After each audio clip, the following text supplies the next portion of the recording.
آج بات کرتے ہیں آپ کے سوالات پر۔ تو لکھتے ہیں احمد عیسیٰ بھائی، میں اپنے گھر والوں کو آپ کی الکتاب پڑھ کر سنا رہا ہوں اور ساتھ ساتھ آپ کی ڈاکومنٹری اور باقی ویڈیوز بھی ترتیب کے ساتھ دکھا رہا ہوں۔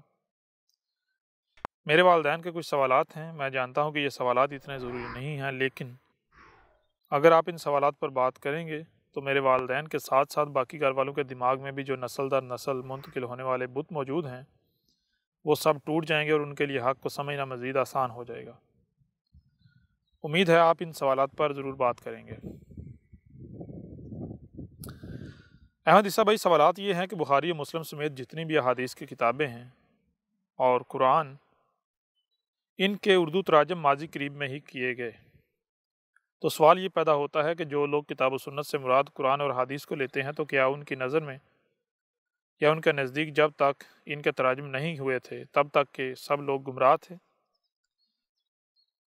یا پھر وہ کہاں سے ہدایت لیتے تھے؟ اگر قرآن اور حدیث ہی کتاب و سنت ہے تو پھر وہ تمام کے تمام لوگ جن کو اولیاء اللہ کہا جاتا ہے، کیا وہ سب کے سب مشرک اور دین کے دشمن لوگ تھے؟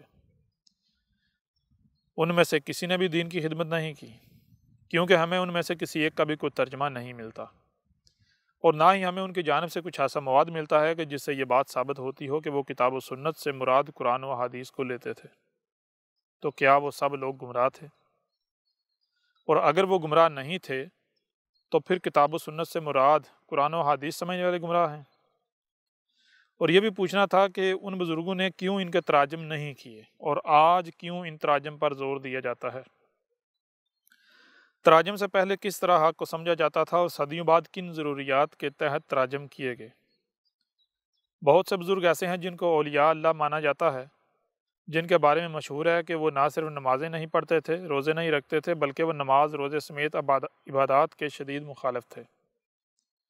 جیسے کہ بابا بلے شاہ کے بارے میں مشہور ہے کہ وہ نمازوں کے بہت خلاف تھے۔ کیا یہ بات سچ ہے؟ اگر سچ ہے تو اولیاء اللہ کے ماننے والے کیوں نماز کا انکار کرنے والے کو کافر و مرتد سمجھتے ہیں؟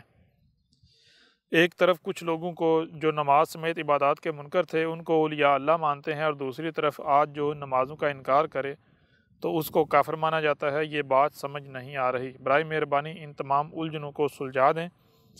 میں ایک بریلوی گھرانے سے تعلق رکھتا ہوں، لیکن میرے والدین آج کل اہل حدیث مکتبہ فکر کے قریب ہو رہے ہیں، اور اسی دوران میں نے آپ کی ویڈیوز ان کو دکھانا شروع کی تو ان کا آپ کی طرف لگاؤ کافی زیادہ ہو گیا، لیکن ان کی یہ الجھنیں ہیں، برائے مہربانی ان الجھنوں کو دور کر دیں۔ لیکن سوال آپ کا سامنے رکھا ہے، اور اس میں سب سے پہلی بات تو یہ ہے کہ ہو سکتا ہے اس پر بات نہ کی جاتی، لیکن اس کا انتخاب اس لیے کیا کہ سننے میں یہ بہت سادہ سا سوال ہے، سادے سے سوالات ہیں، لیکن حقیقت یہ نہیں ہے۔ یہ آپ نے انتہائی غیر معمولی نکات جو ہیں وہ اٹھائے ہیں، ان کو آپ سوالات کا نام دیں یا جو بھی نام دیں، لیکن یہ انتہائی غیر معمولی ہے۔ لیکن اس سے پہلے یعنی کہ ہم اس کے اوپر بات کریں، پہلے کچھ باتیں آپ کے سامنے رکھنا بہت ضروری ہے۔ ان میں سب سے پہلی بات تو دیکھیں، اس کے اوپر بات کی ہم ابتدا کریں گے بنیاد سے، بنیاد کی طرف آئیں۔ خود کو مسلمان کہلوانے والوں کا دعویٰ کیا ہے؟ ان کا دعویٰ ہے کہ محمد جو ہے وہ ہمارا رسول تھا۔ اب قرآن سے پوچھا جائے قرآن رسول کے بارے میں کیا کہتا ہے تو آپ قرآن اٹھا کر دیکھ لیں، قرآن ایک بار نہیں کئی بار یہ بات واضح کرتا ہے کہ رسول میں تمہارے لیے اسوۃ حسنہ ہے، رسول میں اسوہ ہے تمہارے لیے۔ اب اسوہ کا مطلب کیا ہے؟ اس کو اگر آسان اور سادہ الفاظ میں بات کی جائے تو اسوہ کہتے ہیں ایک پریکٹیکل اگزامپل کو، یعنی کیا کرنا ہے، کیسے کرنا ہے، کس طرح کرنا ہے، کیوں کرنا ہے، کب کرنا ہے، کتنا کرنا ہے، اس کو آپ کے سامنے رکھ دینا۔ تو رسول میں اسوہ ہے، اور کیسا اسوہ ہے؟ حسنہ، یعنی اس سے بہتر کوئی ہو ہی نہیں سکتا۔ رسول میں اسوۃ حسنہ کا مطلب یہ ہے کہ رب یہ کہہ رہا ہے، قرآن یہ کہہ رہا ہے کہ جو رسول ہے وہ کیا ہے، وہ ہم نے تمہارے سامنے ایک پریکٹیکل اگزامپل، عملی نمونہ رکھ دیا۔ تم دنیا میں کیوں لائے گئے ہو، کس مقصد کے لیے لائے گئے ہو، وہ مقصد کیا ہے، کیسے پہچانا ہے، کیسے پورا کرنا ہے، ہم نے عملی طور پر تمہارے سامنے رکھ دیا۔ اب اس کو دیکھ کر بالکل ویسا تم نے بننا ہے۔ اور اسی چیز کو ایک دوسرے پہلو سے قرآن آپ کے سامنے رکھتا ہے۔ قرآن کیا سامنے رکھتا ہے؟ قرآن دیکھیں، غور کیجئے گا، اصل مسئلہ یہ ہے، آج آپ معاشرے میں دیکھتے ہیں تو رسولوں کے بارے میں کیا نظریہ پایا جاتا ہے، تو آپ کو اکثریت نہیں، تقریباً سب کے سب ہی ایسے ملیں گے جن کا معاملہ یہ ہے، کسی بھی مذہب سے، فرقے سے، گروہ سے تعلق رکھنے والے ہوں، ان کا نظریہ یہ ہے کہ رسول ایک مافوق الفطرت شے ہوتا ہے، اس کے پاس معجزات ہوتے ہیں، وہ معجزات سے کام لیتا ہے، وہ جیسے یہ باقی بشر ہیں اس طرح کا نہیں ہوتا، پانیوں پر چلتا ہے، ہواؤں میں اڑتا ہے، بغیر کھائے پیے زندہ رہ سکتا ہے، اس کے اوپر سورج اثر نہیں کرتا، موسموں کے اثرات اس کے اوپر مرتب نہیں ہوتے، یعنی اس کو بشر تسلیم نہیں کیا جاتا۔ ایک طرف یہ نظریہ پایا جاتا ہے، دوسری طرف آپ دیکھیں قرآن کیا کہتا ہے۔ قرآن کہتا ہے کہ کوئی ایک بھی رسول ایسا نہیں کہ جس کا کفر و کذب نہ کیا گیا ہو، کوئی ایک بھی رسول ایسا نہیں ہے۔ اور حیران کن طور پر رسول کے وفات کے صدیوں بعد جا کے، یعنی جس کی زندگی میں کفر و کذب کیا گیا ہوتا ہے، صدیوں بعد اسی کا بت بنا دیا جاتا ہے، صدیوں بعد ہر کوئی اسے پوجنا شروع کر دیتا ہے اس کی وفات کے بعد۔ تو قرآن کہہ رہا ہے کہ کوئی ایک بھی رسول ایسا نہیں ہے کہ جس کا کفر و کذب نہ کیا گیا ہو۔ اور کفر و کذب کی وجہ قرآن کیا بتاتا ہے؟ قرآن کفر و کذب کی وجہ یہ بتاتا ہے، ایک نہیں درجنوں مقامات پر قرآن یہ کہہ رہا ہے کہ ہر رسول کا کفر و کذب صرف اس وجہ سے کیا گیا کہ یہ تو ہمارے ہی جیسا بشر ہے، یہ کھاتا ہے، یہ پیتا ہے، اس کی بیوی ہے، اس کے بچے ہیں، یہ ہماری ہی طرح پیدا ہوا ہے، ہماری ہی طرح کھانے پینے کا محتاج ہے، تو ہم اس کو رسول مان لیں۔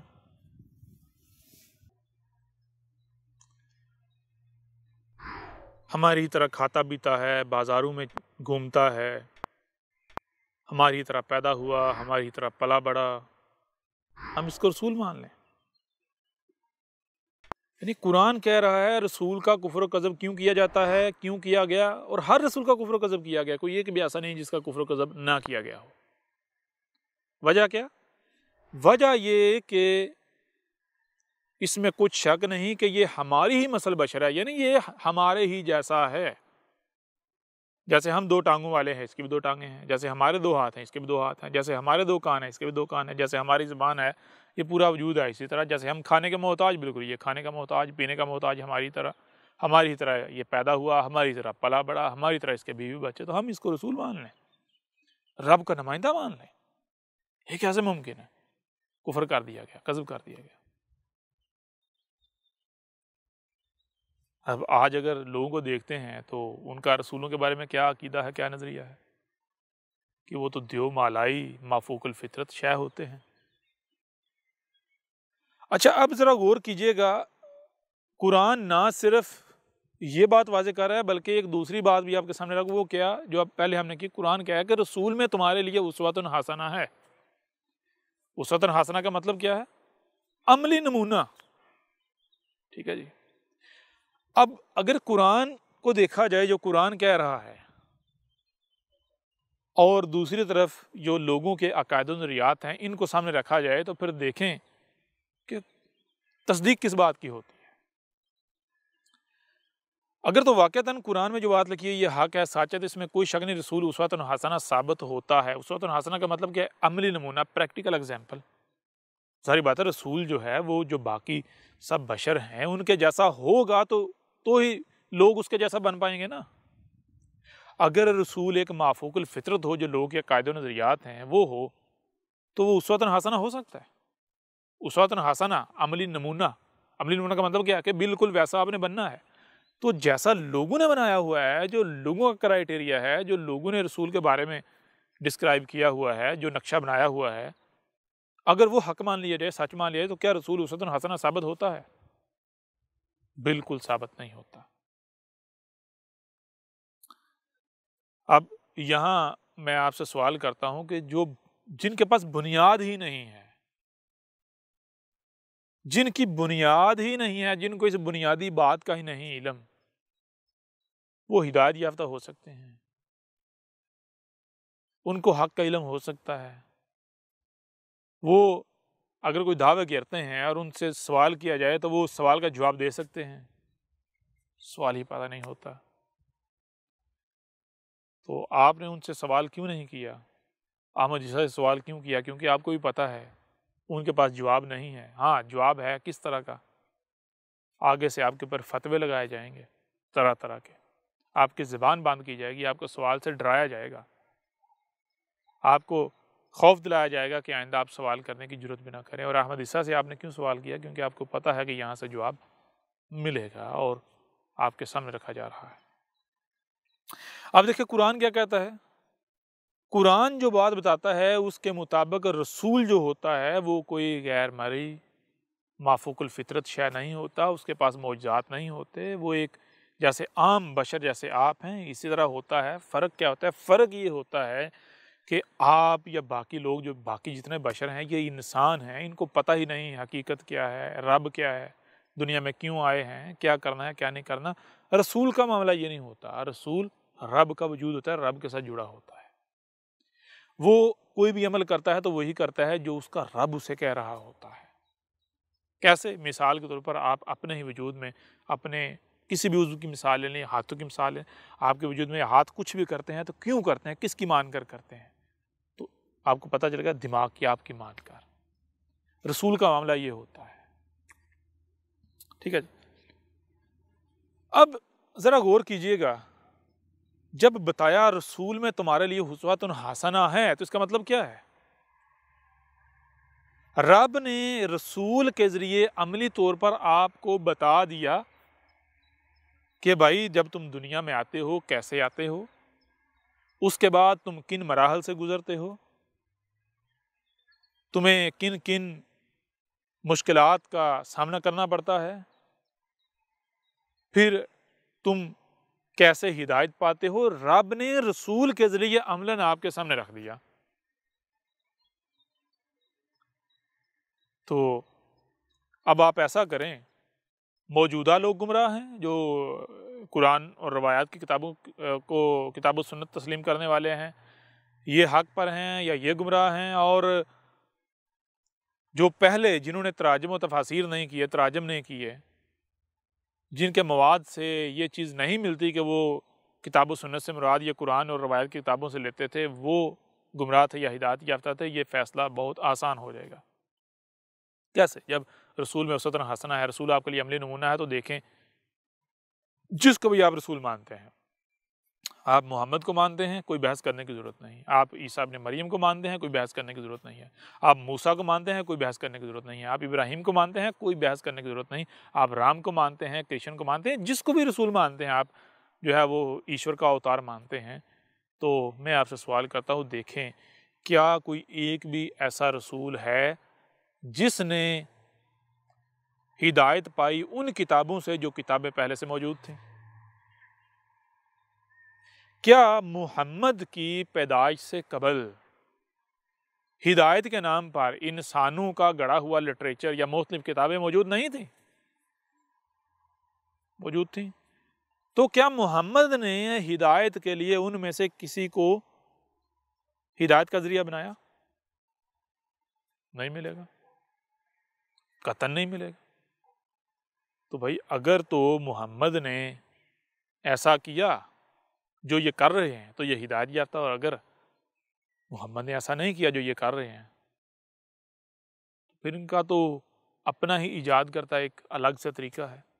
اب دیکھیں قرآن کیا کہتا ہے.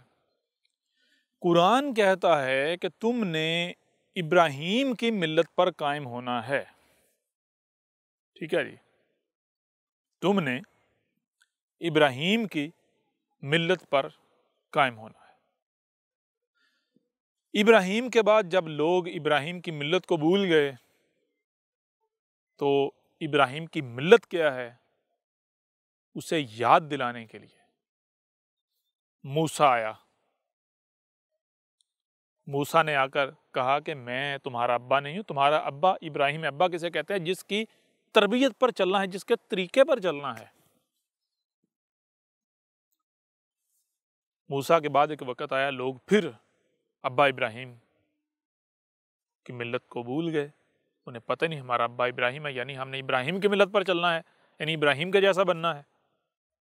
تو عیسیٰ ابن مریم آیا۔ عیسیٰ ابن مریم نے آ کر واضح کیا کہ تمہارا ابا کون ہے، یعنی ابراہیم، اور ابراہیم کی ملت کیا ہے، وہ عملاً واضح کی۔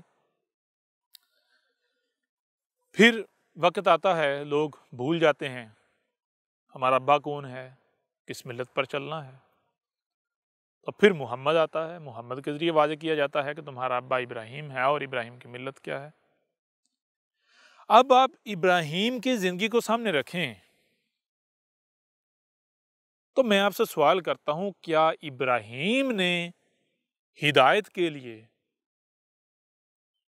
جو اس وقت اس کے آباء و اجداد سے منتقل ہونے والا لٹریچر تھا، کتابیں تھیں، اس کا سہارا لیا، ان کو ہدایت کا ذریعہ بنایا؟ تھوڑا سا غور کریں، ابراہیم جب دنیا میں آیا تو اس سے پہلے جو لٹریچر موجود تھا ہدایت کے نام پر، کیا ان لوگوں کا یہ کہنا تھا کہ بھائی یہ شیطان کا لٹریچر ہے، یہ شیطانی کتابیں ہیں، یہ کہنا تھا، یہ دعویٰ تھا؟ یا پھر ان کا بھی دعویٰ یہی تھا کہ یہ لٹریچر ہمارے رب کا دیا ہوا ہے، اس کے رسولوں کے ذریعے، جی وہ نیک لوگوں کے ذریعے، صلحاء کے ذریعے، سلف صالحین کے ذریعے؟ اگر تو ان کا دعویٰ یہ تھا کہ بھائی یہ شیاطین کا لٹریچر ہے، پھر تو سمجھ آتی ہے بھائی ابراہیم نے کہا جی یہ شیاطین کا لٹریچر ہے، تم خود کہہ رہے ہو تو میں اسے کیوں ہدایت لوں؟ لیکن اگر ابراہیم کے جو آباء و اجداد تھے، جو بڑے تھے، جو اس وقت کی جو عوام تھی، جو لوگ تھے، جو معاشرہ تھا، ان کا دعویٰ یہ تھا کہ جو ہمارے پاس لٹریچر ہے، جو ہدایت کا ذریعہ ہے، یہ ہمارے رب کا دیا ہوا ہے، اس کے باوجود اگر ابراہیم نے اس کو ہدایت کا ذریعہ نہیں بنایا، اس کی طرف رخ نہیں کیا، اور آج آپ رخ کرتے ہیں ایسی کتابوں کی طرف، ایسے لٹریچر کی طرف، تو میں آپ سے سوال کرتا ہوں، آپ کس کی ملت پر ہیں؟ آپ ابراہیم کی ملت پر ہیں یا پھر آپ ان لوگوں کی ملت پر ہیں جو ابراہیم کے دشمن تھے، جو ابراہیم کے وقت موجود تھے، جنہوں نے ابراہیم کے خلاف آگ جلائی تھی؟ ٹھیک ہے جی، غور کریں ذرا۔ موسیٰ کو لے لیں، موسیٰ نے آ کر ہدایت کا ذریعہ کس کو بنایا تھا؟ کیا مجھے یہ بتائیں، کیا موسیٰ کے آنے سے قبل ایسا لٹریچر موجود نہیں تھا جو ابراہیم سے منسوب کیا جا رہا تھا، جو مختلف رسولوں سے منسوب کیا جا رہا تھا، جو رب کا لٹریچر، رب کی کتاب، کتاب اللہ کہلایا جا رہا تھا؟ تو کیا موسیٰ نے ہدایت کا ذریعہ ان میں سے کسی کتاب کو بنایا؟ اگر تو بنایا تو آپ بھی بنائیں۔ اگر موسیٰ نے نہیں بنایا تو پھر آپ ذرا غور کریں، آپ جن چیزوں کو، جن اشیاء کو رب کا کلام، رب کا لٹریچر قرار دے کر ہدایت کا ذریعہ بنا رہے ہیں، تو آپ کس کی ملت پر ہیں؟ آپ ابراہیم کی ملت پر ہیں، موسیٰ کی ملت پر ہیں، یا پھر آپ ابراہیم اور موسیٰ کے دشمنوں کی ملت پر ہیں؟ تھوڑا سا تو غور کریں۔ جیسے جیسے ہم آگے بڑھیں گے آپ کو ساری کھل کر سمجھ آ جائے گی کہ جن کو اولیاء اللہ کہا جاتا ہے، وہ لوگ کون تھے؟ وہ عظیم شخصیات تھیں۔ انہوں نے کیوں تراجم و تفاسیر نہیں کیے؟ کیونکہ ان کو پتا تھا ان کی حقیقت کیا ہے۔ ٹھیک ہے نا؟ وہ خواہشات کی اتباع کرنے والے نہیں تھے، وہ مشرکین یا اکثریت کے عقائد و نظریات پر چلنے والے نہیں تھے، وہ اکثریت کی پرواہ کرنے والے نہیں تھے، وہ لوگوں کی خواہشات کی اتباع کرنے والے نہیں تھے، بلکہ انہوں نے ابراہیم کو اپنا ابا بنایا، وہ ابراہیم کی ملت پر قائم ہوئے، وہ موسیٰ کی ملت پر قائم ہوئے، وہ عیسیٰ ابن مریم اور محمد کی ملت پر قائم ہوئے، یعنی انہوں نے وہی کیا جو رسولوں نے کیا، نہ کہ انہوں نے وہ کیا جو مشرکین کرتے ہیں، جو رسولوں کے دشمنوں نے کیا۔ سب آپ کو سمجھ آ جائے گی۔ سب کو چھوڑیں، آپ محمد کے اوپر آ جائیں، خود کو مسلمان کہلوانے والے محمد کو اپنا رسول مانتے ہیں، رسول تسلیم کرتے ہیں، سیدھی سی بات ہے۔ ان مسلمانوں سے پوچھیں کہ کیا تم قرآن کو مانتے ہو؟ زبان سے کہو جی ہاں ہاں ہاں ہم مانتے ہیں۔ ان سے پوچھیں کیا جو قرآن کا کفر کرتا ہے اس کو تم مشرک، مرتاد، کافر، زندیق مانتے ہو؟ کہتے ہیں ہاں ہم مانتے ہیں۔ اب ایسا کریں کہ ان سے پوچھیں کہ کیا تم قرآن کی مان رہے ہو؟ تو زبان سے کہیں گے ہاں، لیکن جب آپ قرآن ان کے سامنے رکھیں گے تو پھر ان کا رویہ دیکھیں۔ مثال کے طور پر قرآن کیا کہتا ہے؟ قرآن کہتا ہے رسول میں تمہارے لیے اسوۃ حسنہ ہے۔ ٹھیک ہے جی، اسوۃ حسنہ کا مطلب کیا ہے؟ عملی نمونہ۔ تو ان سے پوچھیں بھائی ذرا اپنی زندگی میں جھانکو، دیکھو اور بتاؤ کہ کیا تم بالکل ویسے بن رہے ہو جیسا رسول اللہ، جس کو بھی تم رسول مانتے ہو؟ ہمیں اس سے کوئی غرض نہیں، کوئی پرواہ، کوئی یعنی کہ ہم بحث نہیں کرتے۔ کیا تم اسی طرح ہدایت پا رہے ہو؟ کیا تم نے اسی کو ہی ہدایت کا ذریعہ بنایا ہوا ہے جس کو محمد نے ہدایت کا ذریعہ بنایا تھا؟ یا پھر تم اندھو کی طرح اپنے آباء و اجداد کے پیچھے چل رہے ہو؟ اور قرآن دیکھو قرآن کیا کہہ رہا ہے۔ قرآن بار بار یہی بات آپ کے سامنے رکھ رہا ہے کہ تم نے اکثریت کے پیچھے نہیں چلنا، تم نے خواہشات کی اتباع نہیں کرنی، بلکہ تم نے بالکل ویسا بننا ہے جیسے رسول تھے۔ قرآن کہہ رہا ہے جو مومن ہے، جو رب کی ماننے والے ہیں، وہ کون ہیں؟ جو رسولوں میں سے فرق نہیں کرتے۔ فرق کسے کہتے ہیں؟ فرق کہتے ہیں محمود ایک سے زیادہ اشیاء ہیں، ان میں سے کسی ایک کا انتخاب کر کے الگ کر لینا۔ مومنین جو ہیں ان کو قرآن نے اس طرح سے واضح کیا ہے کہ جو مومنین ہیں ان کی پہچان کیا ہے؟ وہ رسولوں میں فرق نہیں کرتے، یعنی وہ رسولوں میں سے کسی ایک کا انتخاب کر کے الگ نہیں کر لیتے کہ ہم بھائی آپ یہ ہمارا، ہم اس کے پیچھے چلیں گے، نہیں، بلکہ وہ وہی کرتے ہیں جو رسولوں نے کیا، بالکل ویسے بنتے ہیں جیسے رسول تھے۔ اب یہ جو خود کو مسلمان کہلوانے والے ہیں، قرآن کے دعوے دار ہیں، قرآن کی ماننے والے ہیں، ان کے سامنے جب حقیقت رکھے تو پھر ان کا رویہ دیکھیے گا۔ ان سے پوچھیں بھائی قرآن کہہ رہا ہے کہ رسول میں تمہارے لیے اسوۃ حسنہ ہے، اس کا مطلب کیا ہے؟ عملی نمونہ تم نے بالکل ویسا بننا ہے۔ تو بتاؤ جو تم کر رہے ہو کیا یہی محمد نے کیا تھا؟ یہی عیسیٰ ابن مریم نے کیا تھا؟ یہی موسیٰ نے کیا تھا؟ یہی ابراہیم نے کیا تھا؟ کسی ایک بھی رسول نے یہ کیا تھا؟ اگر تو کیا تھا تو ہمیں بتاؤ۔ کیونکہ قرآن جو ہے وہ بتاتا ہے کہ ابراہیم کی ملت کیا تھی، محمد کی ملت کیا تھی۔ تھوڑا سا ہم آپ کے سامنے رکھتے ہیں اور پھر چیلنج کرتے ہیں کہ کوئی اس بات کو غلط ثابت کر کے دکھائے۔ قرآن کہتا ہے کہ تمہارا ابا ابراہیم ہے، اور ابراہیم کی ملت کیا ہے اس کو یوں واضح کرتا ہے کہ ابراہیم جو ہے وہ پیدا ہوا، جب پیدا ہوا تو 100% اپنے والدین کا، بڑوں کا محتاج تھا۔ اب ظاہر بات ہے کہ بچہ جب دنیا میں آیا ہے تو وہ تو 100% والدین کا محتاج ہے، بڑوں کا محتاج ہے۔ جو اس کو کھلائیں گے وہ کھائے گا، جو پلائیں گے وہ پیے گا، جو پہنائیں گے، یعنی ہر لحاظ سے وہ والدین کا محتاج ہے۔ خود سے وہ ہل بھی نہیں سکتا، اگر کوئی کتا آ جائے، کوئی دوسرے، وہ کچھ نہیں کر سکتا، وہ 100% بڑوں کا محتاج ہوتا ہے۔ اب جیسے جیسے ابراہیم بڑا ہوتا گیا، جیسے عام بچے ہوتے ہیں کہ وہ اپنی مرضیاں کرتے ہیں، خود مختاری، خود سے کھانا شروع کر دیتے ہیں، خود سے، یعنی پہلے کھانے کے لیے والدین کے محتاج، پینے کے لیے والدین کے محتاج، چلنے کے لیے والدین کے محتاج، ادھر سے ادھر جانے کے لیے والدین کے محتاج۔ لیکن جب بچہ آہستہ سا بڑا ہوتا ہے تو وہ خود مختاری کی طرف قدم بڑھانا شروع کر دیتا ہے، یعنی خود سے کھانا شروع کر دیتا ہے، خود سے پینا شروع کر دیتا ہے، خود سے چلنا شروع کر دیتا ہے۔ تو جیسے باقی بچے سٹیپ بائی سٹیپ وقت کے ساتھ ساتھ خود مختاری کی طرف بڑھتے ہیں، ایسا ہی ابراہیم بھی خود مختاری کی طرف بڑھتا چلا گیا۔ اب ایک وقت آتا ہے کہ جب تک جیسے باقی بچے اسی کو حق کہہ رہے ہیں جس کو اس کے بڑے حق کہہ رہے ہیں، اسی کو باطل کہہ رہے ہیں جس کو اس سے بڑے باطل کہہ رہے ہیں، ایسے ہی ابراہیم باقیوں کی طرح اسی کو حق کہہ رہے ہیں جس کو اس کے بڑے حق کہہ رہے ہیں، اسی کو باطل کہہ رہے ہیں جس کو اس کے بڑے باطل کہہ رہے ہیں۔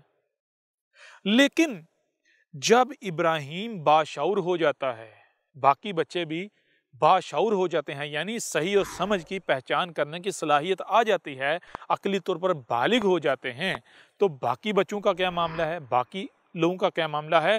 ان کا معاملہ یہ ہے کہ وہ ہر لحاظ سے بالغ ہونے کے باوجود وہ اسی کو حق کہتے ہیں جس کو ان کے بڑے حق کہہ رہے ہیں، اسی کو باطل کہتے ہیں جس کو ان کے بڑے باطل کہہ رہے ہیں، یعنی جو بڑوں سے ملا اسی کے اوپر ڈٹے ہوئے ہیں۔ ابراہیم کا معاملہ وہ نہیں ہے۔ ابراہیم کا معاملہ یہ ہے کہ ابراہیم نے دیکھا کہ بھائی میں جب تک والدین کا یا بڑوں کا محتاج تھا تو ظاہری بات ہے میں خود تو کر ہی نہ سکتا تھا، کچھ کر نہیں سکتا تھا، لیکن جیسے جیسے میں بڑوں کا یعنی جیسے جیسے میں بڑا ہوا اور بڑوں کا محتاج نہیں رہا، میں خود مختار ہوا، تو آج جہاں میں 99% معاملات میں یعنی کہ خود مختاری کا دعویٰ کر رہا ہوں، اعلان کر رہا ہوں، سارا کچھ خود کر رہا ہوں، تو جو 100واں معاملہ ہے اس میں خود مختار ہونے کے باوجود، صلاحیتیں حاصل ہونے کے باوجود میں والدین کا یا بڑوں کا محتاج کیوں ہوں؟ میں آج بھی یعنی باشعور ہونے کے باوجود، عقلی طور پر بالغ ہونے کے باوجود اسی کو حق کہہ رہا ہوں جس کو بڑوں نے حق کہا، اسی کو باطل کہہ رہا ہوں جس کو بڑوں نے باطل کہا۔ اگر میں نے اسی کو حق کہنا ہے جس کو بڑوں نے حق کہا، اسی کو باطل کہنا ہے جس کو بڑوں نے باطل کہا، تو مجھے عقل دینے کی کیا ضرورت تھی؟ میرے رب نے مجھے شعور کیوں دیا؟ کیا میرا رب مجھ سے یہ حساب لے گا، یہ پوچھے گا کہ بتا تو نے کیا وہی کیا جو تیرے بڑوں نے کیا تھا؟ کیا اسی کو تو نے حق کہا جس کو تیرے بڑوں نے حق کہا تھا؟ اگر تو نے وہ نہیں کیا جو تیرے بڑوں نے کیا تو تجھے سزا دی جائے گی۔ تو نے اگر اسے حق نہیں کہا جو تیرے بڑوں نے جسے حق کہا تو تجھے سزا دی جائے گی۔ یا پھر ان کا معاملہ اپنا ہے، میرا معاملہ اپنا ہے، ان کو بھی شعور دیا گیا، مجھے بھی شعور دیا گیا، ان کو بھی صحیح اور غلط کا فیصلہ کرنے کی صلاحیت دی گئی، مجھے بھی صحیح اور غلط کا فیصلہ کرنے کی صلاحیت دی گئی۔ اگر وہ عقل کا استعمال نہیں کرتے تو کیا میں بھی نہ کروں؟ یہ کہاں لکھا ہے؟ تو ابراہیم نے کیا کیا؟ ابراہیم نے وہ نہیں کیا جو اکثریت کر رہی ہے، ابراہیم نے وہ نہیں کیا جو نسل در نسل ہوتا چلا آ رہا ہے، بلکہ ابراہیم نے آ کر روایت توڑ دی۔ نسل در نسل کیا چلا آ رہا ہے؟ نسل در نسل یہ چلا آ رہا ہے کہ ہر کوئی اسی کو حق کہہ رہا ہے جس کو اس کے بڑے حق کہہ رہے ہیں، اسی کو باطل کہہ رہا ہے جس کو اس کے بڑے باطل کہہ رہے ہیں۔ لیکن ابراہیم نے آ کر کہا کہ گدھے کے بچوں، جب پیدا ہوئے تھے تم 100% والدین کے محتاج تھے، سمجھ آتی ہے اس وقت تم وہی کھاتے، وہی پیتے، وہی پہنتے جو تمہارے بڑے تمہیں کھلاتے پلاتے پہناتے تھے، اسی کو تم صحیح کہتے تھے جس کو وہ صحیح کہتے، اسی کو غلط کہتے جس کو وہ غلط کہتے تھے۔ سمجھ آتی ہے کیونکہ تم ان کے محتاج تھے، تم خود سے کر نہیں سکتے، تمہارے پاس یہ صلاحیت ہی نہیں تھی۔ لیکن جب تمہارے پاس صلاحیتیں آنا شروع ہوئی تو کیا صلاحیتیں آنے کے باوجود بھی تم والدین کے محتاج یعنی بڑوں کے محتاج رہے؟ وہی کھاتے ہو جو تمہارے بڑے کھلاتے ہیں، وہی پیتے ہو جو بڑے پلاتے ہیں، یعنی بڑوں کی من پسند کا کھاتے ہو، بڑوں کی من پسند کا پیتے ہو، بڑوں کی مرضی سے چلتے ہو، بڑوں کو کہتے ہو بھائی ہمیں اٹھا کے ادھر سے ادھر لے کے جاؤ، یا خود چلتے ہو، کہیں کسی کو کچھ کہنا ہو تو بڑوں کو کہتے ہو ہماری ترجمانی کرو، یا خود بولتے ہو۔ جب باقی سب معاملات میں خود مختاری کا اعلان کرے اور دعویٰ کرے تو اس معاملے میں یہ جو ایک معاملہ ہے اس میں کیوں ان کے محتاج بنے ہوئے ہو؟ اس میں کیوں خود مختاری کا اعلان نہیں کرے، دعویٰ نہیں کرے؟ اگر تو خود مختاری کا دعویٰ نہیں کرنا تو پھر 100% نہ کرو، اگر کرنا ہے تو 100% کرو۔ تو ابراہیم نے کیا کیا؟ ابراہیم نے منافقت نہیں کی، ابراہیم نے 100% خود مختاری کا دعویٰ کیا۔ تو ابراہیم نے کیا کیا؟ ابراہیم نے کہا بھائی ٹھیک ہے، میرے رب نے مجھے عقل دی ہے، میں ایک بار تحقیق کرتا ہوں، اگر وہ حق ثابت ہوا جو مجھے میرے بڑوں سے ملا تو میں کون ہوتا ہوں اسے غلط کہنے والا، اسے باطل کہنے والا؟ میں چاہ کر بھی اسے باطل نہیں کہہ سکتا۔ لیکن اگر وہ باطل ثابت ہو گیا اور میں اندھوں کی طرح اسی پر ڈٹا رہا تو نقصان کس کا؟ دوسروں کا یا میرا؟ کل کو سزا دی جائے گی، اگر مجھے مثال کے چوٹ مجھے لگتی ہے، درد کسی دوسرے کو ہوتا ہے؟ درد تو اسی کو ہوتا ہے جس کو چوٹ لگتی ہے۔ کل کو اگر سزا مجھے دی جائے گی تو میری سزا کوئی درد کسی اور کے ساتھ شیئر ہوگا؟ درد کسی دوسرے کو ہوگا؟ جب درد مجھے ہی ہوگا تو کیوں نہ میں آج غور کر لوں، تحقیق کر لوں، اگر وہی حق ثابت ہوتا ہے تو زبردست اسی کے اوپر چلیں گے۔ لیکن کہیں ایسا نہ ہو کہ وہ تو باطل ثابت ہو جائے گا، حق کچھ اور ہو۔ تو یہ کیا ابراہیم نے کیا دیکھا؟ ابراہیم نے دیکھا بھائی ہر کسی کا دعویٰ ہے کہ میں حق پر ہوں، وہ کہہ رہا میں حق پر ہوں، وہ کہہ رہا میں حق پر ہوں، وہ کہہ رہا میں حق پر ہوں۔ کس بنیاد پر؟ اس سے پوچھا بھائی تو کس بنیاد پر حق پر ہے؟ وہ کہتا جی کیونکہ اکثریت اس پر چل رہی ہے، کیونکہ جی یہ ہمارے بڑوں کا دین ہے، یہ نسل در نسل چلا آ رہا ہے، اس لیے ہمارے بڑے کیسے غلط ہو سکتے ہیں؟ اس بنیاد پر وہ کہہ رہا میں حق پر ہوں۔ تو یہ بنیاد تو ہر ایک کسی کے پاس ہے، ہر کسی کا یہی دعویٰ ہے۔ اگر اس بنیاد پر یعنی کہ یہ سچا ہونے کی بنیاد ہے، یہ سچ کی دلیل ہے، تو پھر باطل کون ہے؟ پھر تو ساری سچے ثابت ہو جاتے ہیں۔ اب ایسا کیسا ممکن ہے کہ آپس میں سب ایک دوسرے سے اختلاف کر رہے ہوں اور وہ سچے بھی ہوں؟ ایک کہہ رہا ہے 2 × 2 6 ہوتا ہے، دوسرا کہتا ہے 2 × 2 8 ہوتا ہے، تیسرا کہتا ہے 2 × 2 5 ہوتا ہے، چوتھا کہتا ہے 2 × 2 11 ہوتا ہے۔ کیسا ممکن ہے؟ سارے سچے ہیں، یا تو سارے کے سارے غلط ہیں یا پھر ان میں سے کوئی ایک سچا ہے، باقی سب غلط ہیں۔ تو ابراہیم نے کہا اگر جس پر میں نے اپنے بڑوں کو پایا ہے میں اسے حق کہتا ہوں، کس بنیاد پر کہوں گا؟ ظاہر ہے میں بھی اسی بنیاد پر کہوں گا جس بنیاد پر باقی سب کہہ رہے ہیں۔ تو ابراہیم نے کیا کیا؟ اس نے وہ نہیں کیا جو باقی سارے کر رہے تھے، بلکہ ابراہیم نے عقل کا استعمال کیا، شعور کا استعمال کیا۔ جب عقل کا استعمال کیا، غور و فکر کیا، تحقیق کی، تو نتیجہ کیا نکلا؟ اور وہ تحقیق کیا تھی؟ تحقیق یہ نہیں تھی کہ کسی کی اینک لگا کے تو تحقیق کا نام سے شروع ہو جانا۔ جب آپ کسی کی اینک لگاتے ہیں تو آپ اپنی نظر سے نہیں، اس کی نظر سے دیکھتے ہیں۔ آپ جب مثال آپ کہتے ہیں ہم کتابیں پڑھ کے ہدایت پا جائیں، جب آپ کتاب پڑھ رہے ہوتے ہیں تو وہ حق نہیں پڑھ رہے ہوتے، آپ اس کے خیالات پڑھ رہے ہوتے ہیں۔ کل کو آپ جب بولیں گے تو آپ اس کی زبان بن جائیں گے، جس کے خیالات آپ نے پڑھے، جس کی تحریر آپ نے پڑھی۔ تحقیق یہ نہیں ہوتی، تحقیق کے بہرحال جیسے آگے بڑھیں گے سب واضح ہو جائے گا۔ تو ابراہیم نے کیا کیا؟ اب جب ابراہیم نے شعور کا استعمال کیا، کیا ہے شعور؟ سننے کے لیے کان دیے گئے، دیکھنے کے لیے آنکھیں دی گئی، جو سنائی اور دکھائی دے رہا ہے اسے سمجھنے کی صلاحیت دی گئی۔ تو ابراہیم کو جو بھی سنائی دے رہا تھا، جو بھی دکھائی دے رہا تھا، اسے سمجھنے کی کوشش کرنا شروع کر دی، سمجھنا شروع کر دیا۔ جب ابراہیم نے سمجھنا شروع کر دیا تو وہ جو آباء و اجداد سے نسل در نسل چلا آ رہا تھا وہ بالکل بے بنیاد اور باطل محض بڑوں کے تراشیدہ بت ثابت ہوئے۔ تو کیا ابراہیم نے پھر ان بتوں کو گلے لگایا، سینے سے لگایا، یا پھر ان بتوں کو توڑا؟ ٹھیک ہے نا؟ یہ ہے ابراہیم کی ملت۔ ابراہیم کے ساتھ کتنے تھے؟ ایک طرف پورا معاشرہ ان بتوں کو پوج رہا ہے جو نسل در نسل چلے آ رہے ہیں، دوسری طرف اکیلا ابراہیم۔ جب ابراہیم نے ان بتوں کو توڑا تو نتیجہ کیا نکلا؟ پورے کا پورا معاشرہ ابراہیم کے خلاف آگ بگولا ہوگا۔ مثال کے طور پر آج اگر آپ جو معاشرہ ہے ان کے بتوں کو توڑیں، کون سے بت؟ جو بھی بت ہیں، نظریاتی ہیں، تصوراتی ہیں، مادی ہیں، جیسے بھی بت ہیں، جائیں ہندو کے ہاں جائیں، ان کے کسی مندر میں جا کے بت توڑے، دیکھیں آپ کا انجام کیا ہوتا ہے۔ وہ چھوڑیں، خود کو جو مسلمان کہلوانے والے ہیں جو مادی بت نہیں بناتے لیکن دماغوں میں تصوراتی جو بت بنائے ہوئے ہیں دماغی، ان کے بتوں کے اوپر وار کریں۔ کون سے بت؟ جو بڑوں سے نسل در نسل، یعنی کہ دیکھیں ابراہیم کے وقت وہ کون سے بت تھے کہ ان لوگوں نے خود گڑے تھے، خود تراشے تھے؟ نہیں، ان کے بڑوں سے منتقل ہوئے تھے، ان کے بڑوں نے تراشے تھے۔ ٹھیک ہے نا؟ تو جو ان کے بڑوں سے منتقل ہوا تھا اس کو قرآن بت قرار دے رہا ہے، اصنام قرار دے رہا ہے۔ تو آج جو بڑوں سے نسل در نسل منتقل ہوا ہے، آپ ان عقائد و نظریات، وہ جو بت ہیں ان کے اوپر وار کریں، ان کے اوپر آپ سوال اٹھائیں، ان کے اوپر آپ اعتراض کریں، پھر دیکھیں آپ کے ساتھ ہوتا کیا ہے۔ پھر دیکھیں پورے کا پورا معاشرہ آگ بگولا ہوتا ہے یا نہیں ہوتا۔ مثال کے طور پر آج سب سے بڑا بت ہے ختم نبوت نامی بت، محمد آخری رسول تھا، آخری نبی تھا۔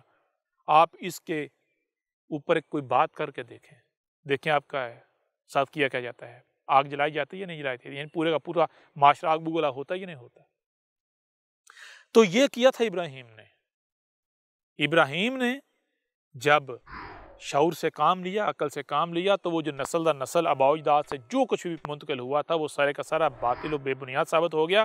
تو ابراہیم نے پھر یہ نہیں پرواہ کی کہ بھائی لوگ کیا سوچیں گے، یہ ہے وہ ہے، نہیں، بلکہ اس کے اوپر کلہاڑا، اور جب کلہاڑا پھرا اس کا نتیجہ کیا نکلا؟ ابراہیم کے خلاف جو آگ جلائی گئی۔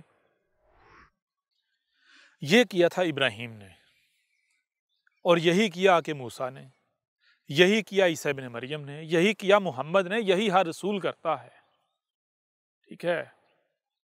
جب آپ یہ کریں گے تو پھر آپ کے خلاف وہی نہ کیا جائے جو ان کے ساتھ کیا گیا، یہ کیسے ممکن ہے؟ ٹھیک ہے نا؟ اب آپ کو سمجھ آ جائے گی کہ دیکھیں جن کو اولیاء اللہ کہا جاتا ہے، کیا آج ان کو اولیاء اللہ کہا جا رہا ہے؟ بتائیں ذرا. یا پھر یہ پیچھے سے چلا آ رہا ہے کہ وہ اولیاء اللہ تھے, پیچھے سے چلا آ رہا ہے, آج تو نہیں نا کوئی کہہ رہا. سوال یہ پیدا ہوتا ہے کہ انہیں اولیاء اللہ کیوں کہا گیا؟ اب لفظ اولیاء اللہ کو سمجھ لیں, سب آپ کے اوپر واضح ہو جائے گا. اولیاء ولی کی جمع ہے, ولی ولا سے ہے. ولا کہتے ہیں معاونت کار کو, معاونت کرنا. اولیاء اللہ, اللہ کی معاونت کرنے والے. یعنی کہ معاونت کسے کہتے ہیں؟ معاونت کہتے ہیں آپ نے کوئی کام کرنا ہے تو اس کے لیے آپ کو جو نصرت درکار ہے. ٹھیک ہے نا؟ تو اللہ کے اولیاء کیا ہیں؟ سب سے پہلے آپ کو یہ جاننا پڑے گا کہ اللہ ہے کیا. ٹھیک ہے نا؟ جب آپ یہ جانیں گے اللہ کیا ہے تو پھر خود بخود آپ کے اوپر یہ واضح ہو جائے گا کہ اولیاء اللہ کون ہے, اللہ کیا ہے. ایک طرف نسل در نسل اللہ کے بارے میں عقائد و نظریات چلے آ رہے ہیں, جو کہ آپ جانتے ہیں اللہ نے اس کائنات کو خلق کیا, بنایا, اللہ آسمانوں سے الگ اوپر جا کے بیٹھا ہوا ہے, کائنات سے الگ ہے. یعنی ایک طرف وہ اللہ کے بارے میں, رب کے بارے میں وہ عقائد و نظریات ہیں جو پیچھے سے نسل در نسل چلے آ رہے, آپ کو آپ کے آباء و اجداد سے ملے, آپ نے خود سے غور نہیں کیا. دوسری طرف آپ کو آپ کے رب نے دیکھیں کان دیے ہیں جن سے سنائی دیتا ہے, آنکھیں دی ہیں جن سے دکھائی دیتا ہے, اور صرف کان اور آنکھیں نہیں دی بلکہ جو سنائی اور دکھائی دیتا ہے اسے سمجھنے کی صلاحیت بھی دی. اب اللہ کسے کہتے ہیں؟ اللہ تو کہتے ہیں جو آپ کا کریٹر ہے, آپ کا رب, جس نے آپ کو کریٹ کیا, بنایا, جو آپ کا خالق ہے. تو آپ ایسا کریں نا, رب کے دیے ہوئے ہی ان ٹولز کا استعمال کریں اور دیکھیں کہ آپ کا کریٹر ثابت کون ہوتا ہے. جب آپ غور کریں گے, تحقیق کریں گے, تو ہر لحاظ سے آپ کے اوپر یہ واضح ہو جائے گا کہ یہ کائنات آپ کا کریٹر ہے, کائنات آپ کی خالق ہے, کائنات آپ کا رب ہے, کائنات نے آپ کو وجود دیا ہے, کائنات آپ کو کھانے کو فراہم کر رہی ہے, آپ کو رہنے کو زمین, یعنی کہ ہر لحاظ سے آپ کائنات کے محتاج ہیں. کائنات بطور رب سامنے آئے گی. ٹھیک ہے جی؟ کائنات ہے اللہ, کائنات ہے رب, کائنات ہے ایشور, یہ کائنات. تو جب اللہ کائنات ثابت ہوتی ہے تو اولیاء اللہ کا مطلب کیا ہے؟ کائنات کے معاونت کار, کائنات کا نیچر, نیچر کی مدد کرنے والے, نیچر کی نصرت کرنے والے. جیسے آپ کے وجود میں یہ ہاتھ ہیں تو یہ کس کے ولی ہیں؟ یہ آپ کے ولی ہیں, کیونکہ یہ آپ کے کام میں آپ کی مدد کرتے ہیں. اگر ہاتھ نہیں ہوں گے تو آپ کام کر پائیں گے؟ نہیں کر پائیں گے. آپ کے وجود میں جو اعضاء ہیں یہ آپ کے اولیاء ہیں, یعنی آپ کے مقصد میں, آپ کے مشن میں, آپ کے کام میں آپ کی معاونت کرتے ہیں, آپ کی نصرت کرتے ہیں. ٹھیک ہے جی؟ تو اولیاء اللہ, اللہ کے کام میں اس کی معاونت کرنے والے ہیں. ٹھیک ہے جی؟ اللہ کیا ہے؟ یہ کائنات. تو کائنات کی معاونت کیا ہے؟ کائنات کی معاونت یہ ہے کہ جو کائنات کے ساتھ چھیڑ چھاڑ کرتے ہیں ان کو روکا جائے, لوگوں کو کائنات سے جوڑا جائے, ان کے اوپر یہ حقیقت واضح کی جائے کہ یہ ایک ہی وجود ہے, یہ کائنات, اس کے ساتھ جڑو, اس کو توڑو نہیں, اس کو نقصان نہیں پہنچاؤ, ورنہ یہ کائنات تمہیں مٹا دے گی, کائنات تمہیں برداشت نہیں کرے گی. سمجھ آ رہی ہے نہیں آ رہی؟ تو یہ کام ان لوگوں نے کیا. یہ وجہ ہے آپ جن کو آپ اولیاء اللہ کہتے ہیں ان کی زندگیوں میں جائیں گے تو آپ کو کیا ملے گا؟ جسے آپ تصوف کہتے ہیں. تصوف کیا ہے؟ عربوں کی زبان میں جسے غیب کہتے ہیں. آپ قرآن اٹھا کے قرآن کے شروع میں کیا ہے؟ سورہ البقرہ کے شروع میں الف لام میم ذالک الکتاب لا ریب فیہ ھدی للمتقین الذین یؤمنون بالغیب. الذین ایسے لوگ, یؤمنون جو بھی بات کو مان کر کام کرتے ہیں. تو کیسے کرتے ہیں, کیسے بات مانتے ہیں؟ بالغیب, غیب کے ساتھ بات مانتے ہیں, غیب کے ساتھ کام کرتے ہیں. غیب کسے کہتے ہیں؟ چھپا ہوا. کیا مطلب؟ مطلب یہ ہے کہ دیکھیں کوئی بھی کام ہے, اگر آپ, ہر شے کے دو پہلو ہیں, دو حصے ہیں, ایک ظاہر ہے ایک باطن. اگر آپ صرف ظاہر کو دیکھ کر عمل کریں گے, اس کے پیچھے پڑیں گے, نتیجہ کیا نکلے گا؟ اگر آپ ظاہر کے پیچھے پڑیں گے, ظاہر کو سامنے رکھ کر آپ عمل کریں گے, کام کریں گے, نتیجہ کیا نکلے گا؟ یعنی نامکمل علم کے اوپر عمل کیا جائے گا, نتیجہ کیا نکلے گا؟ کسی کو بتانے کی ضرورت نہیں, تباہی, ہلاکت. اس وقت تک فائدہ نہیں ہوگا، اس وقت تک پرفیکٹ کام نہیں ہوگا جب تک کہ ظاہر کے ساتھ ساتھ باطن جو چھپا ہوا یعنی مکمل علم حاصل نہیں کر لیا جاتا۔ تو کوئی بھی کام کرنا ہے تو وہ غیب کے ساتھ کرنا ہے، چھپے ہوئے کے ساتھ کرنا ہے۔ تو وہ جو اولیاء اللہ تھے وہ کیا کرتے تھے؟ وہ کوئی بھی عمل کرنے سے پہلے غیب کو جانتے تھے۔ غیب کیسے جانا جائے گا؟ جب آپ اپنے کانوں کا، آنکھوں کا اور دماغ کا استعمال کریں گے تو آپ کے کان، آنکھیں اور دماغ آپ کو اس نتیجے پر پہنچائیں گے کہ اس کائنات میں جو ظاہر آپ کو نظر آ رہا ہے یہی کل کا کل نہیں ہے، بلکہ یہ تو بہت تھوڑا ہے، اس کے برعکس باطن بھی ہے چھپا ہوا جو کوئی غیب ہے۔ کوئی بھی عمل کرنا ہے تو جب تک تم غیب کو جان نہ لو تب تک عمل نہ کرنا، کیوں؟ ورنہ اگر تم کام کرو گے تو کائنات میں خرابیاں ہوں گی، تباہیاں آئیں گی۔ کوئی بھی عمل کرنا ہے تو عمل کرنے سے پہلے غیب کو جان کے، تو اب غیب کو کیسے جانا جائے گا؟ غیب کو جانا جائے گا، غیب کو جاننے کے لیے، غیب کو دیکھنے کے لیے آپ کے وجود کے اندر ایک ڈیوائس لگائی گئی ہے، دل۔ دل کے اندر یہ صلاحیت ہے، جیسے کان جو ظاہر ہے وہ سنتے ہیں، آنکھیں جو ظاہر ہے وہ دیکھتی ہیں اور دماغ اس کو پروسیس کرتا ہے۔ دل کے اندر یہ صلاحیت ہے کہ اگر دل آپ کا حیا ہے، زندہ ہے، تو آپ وہ کچھ سنتے اور دیکھتے ہیں جو پوشیدہ ہے، جو چھپا ہوا ہے۔ ٹھیک ہے نا؟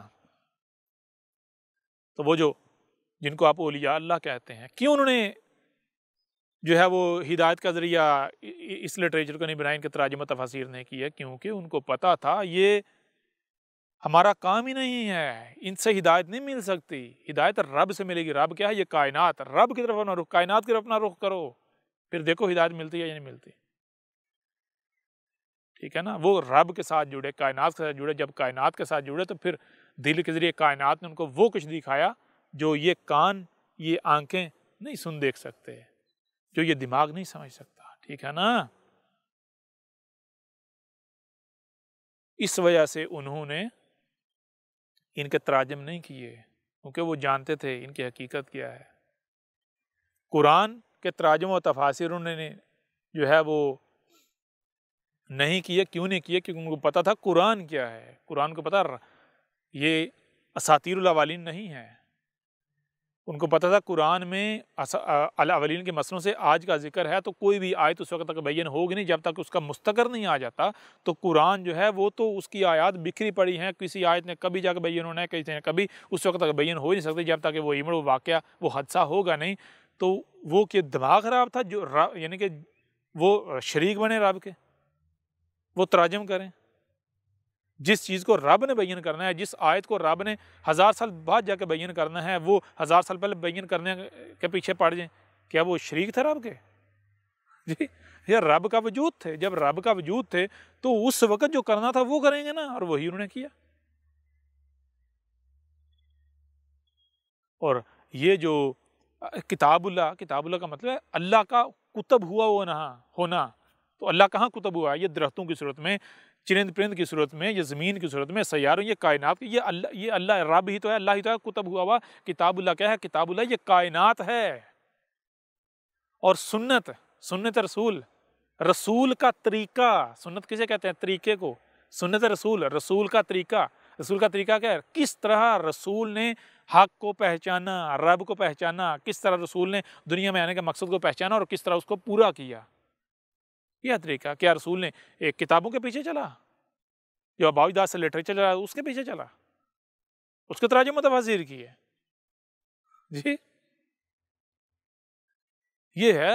تو سیدھی سی بات ہے۔ دیکھیں اب مسئلہ کیا ہے؟ مسئلہ یہ ہے کہ جو لوگ اولیاء اللہ کے ماننے کے دعوے دار ہیں وہ بھی بہت بری طرح پھنس چکے ہوئے ہیں۔ کیونکہ ان کو پتہ ہی نہیں کہ آہستہ آہستہ وہ ایک ایسے دجل کا شکار ہو گئے، اب وہ نہ ادھر کے رہے نہ ادھر کے رہے۔ وہ اولیاء اللہ کو ماننے کے دعوے دار تو ہیں، لیکن آج نہ ہی وہ ان کی تعلیمات پر چل سکتے ہیں اور نہ ہی ان کا دفاع کر سکتے ہیں۔ کیونکہ انہوں نے اب دوسری کشتی کے اوپر بھی پاؤں رکھ دیا۔ ہوا کیا؟ اس کو تھوڑا سا آپ کو تاریخ کی نظر سے دیکھنا پڑے گا، تھوڑا تاریخ کے آئینے میں دیکھنا پڑے گا۔ دیکھیں ایک وقت تھا جب جو محمد کو رسول ماننے کے دعوے دار تھے ان کے پر عروج تھا اور ان کے دشمن ان سے کانپتے تھے۔ اب وہ جو دشمن ہیں انہوں نے دیکھا کہ وہ کیا چیز ہے، کیا وجہ ہے جس وجہ سے یہ ہمارے اوپر راج کر رہے ہیں، حکومت کر رہے ہیں، اور ہم ان کے غلام بنے ہوئے ہیں۔ ہم اپنی مرضی سے نہیں جی سکتے، ہمیں ان کے قوانین کے ماتحت جینا پڑتا ہے۔ تو انہوں نے دیکھا کہ بھائی ان کا تعلق کائنات یعنی رب کے ساتھ ہے، یہ کائنات کی رہنمائی میں چل رہے ہیں، رب کی رہنمائی میں چل رہے ہیں۔ رب کی رہنمائی کیا؟ ظاہر اور باطن دونوں کو سامنے رکھ کے چل رہے ہیں۔ جب تک ان کو رب سے توڑا نہیں جائے گا، کائنات سے توڑا نہیں جائے گا، الگ نہیں کیا جائے گا، تب تک ہم ان کا مقابلہ نہیں کر سکتے، کیونکہ تب تک ان سے مقابلہ نہیں، مقابلہ رب کے ساتھ ہے، کیونکہ یہ تو رب کا وجود ہیں۔ کیا کیا جائے؟ ان کو رب سے توڑا جائے۔ تو اسی کے لیے احادیث کے نام پر روایات کی کتابیں گڑھی گئیں، اور یہ روایات کی کتابیں آج تک کسی کو نہیں پتا تھا کہ روایات کی کتابیں ایگزسٹ کرتی ہیں۔ یہ پوری منصوبہ بندی کے تحت پھیلائی گئیں، یہ پچھلے ایک صدی کے دوران یہ سارا کچھ ہوا۔ یہ جو دشمن تھے انہوں نے یہ منصوبہ بندیاں کی، یہ چالیں چلیں، ان کے اندر ایسے لوگ کھڑے کیے جن کے ذریعے ان کو رب سے توڑا گیا، تصوف سے توڑا گیا، ٹھیک ہے، اور ان کو یہ جو خرافات ہیں ان کے بابوں کی، ان کے پیچھے لگا دیا، کس کے نام پر؟ عشق رسول کے نام پر، قرآن و سنت کے نام پر۔ اب جب آپ رب سے کٹ جائیں گے، اور یہ جو شیاطین تھے، دشمنوں کے ٹکڑوں پر پلنے والے، ان کے لٹریچر اور ان کے پیچھے چلیں گے تو انجام کیا ہوگا بتانے کی ضرورت نہیں، آج خود پوری دنیا میں دیکھ رہے ہیں آپ ان کے ساتھ ہو کیا رہا ہے، ٹھیک ہے نا۔ جتنے بریلوی ہیں ان سے پوچھیں کہ ان کے جو بزرگ تھے ان کی تعلیمات کیا تھیں؟ کیا ان کی تعلیمات یہ روایات تھیں؟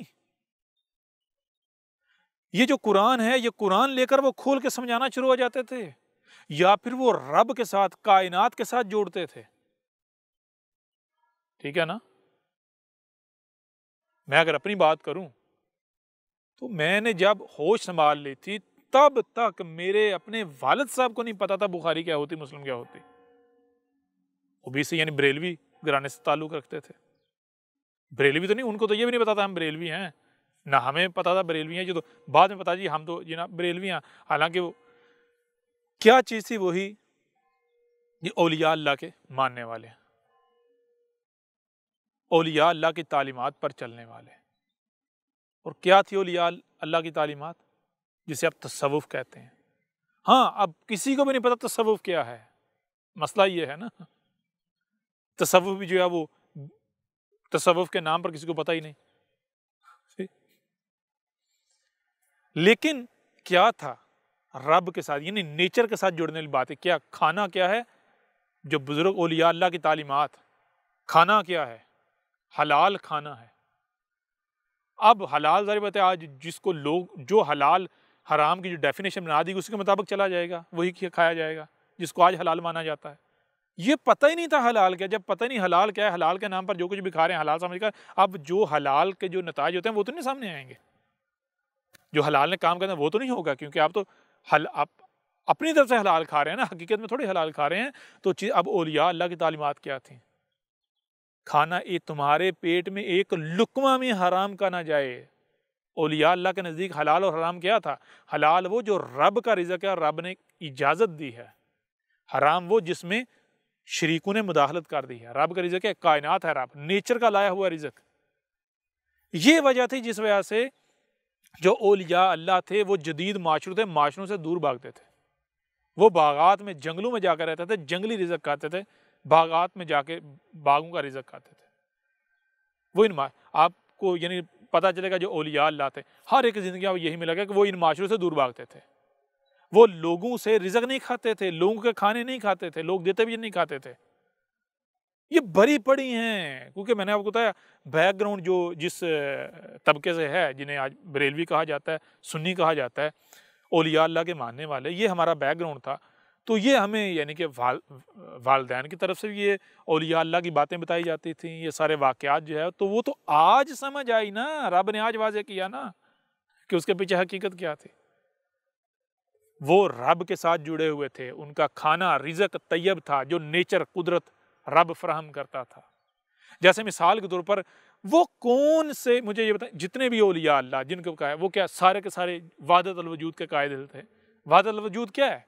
وحدت الوجود کا مطلب یہ ہے کہ یہ کائنات جو ایک ہی وجود ہے، اس سے الگ نہیں ہونا. جو اس سے الگ ہوا، جو اس سے کٹ رہا کائنات سے، وہ شریک ہے، مشرک ہے، یہ شرک ہے. وحدت الوجود کا مطلب کیا ہے؟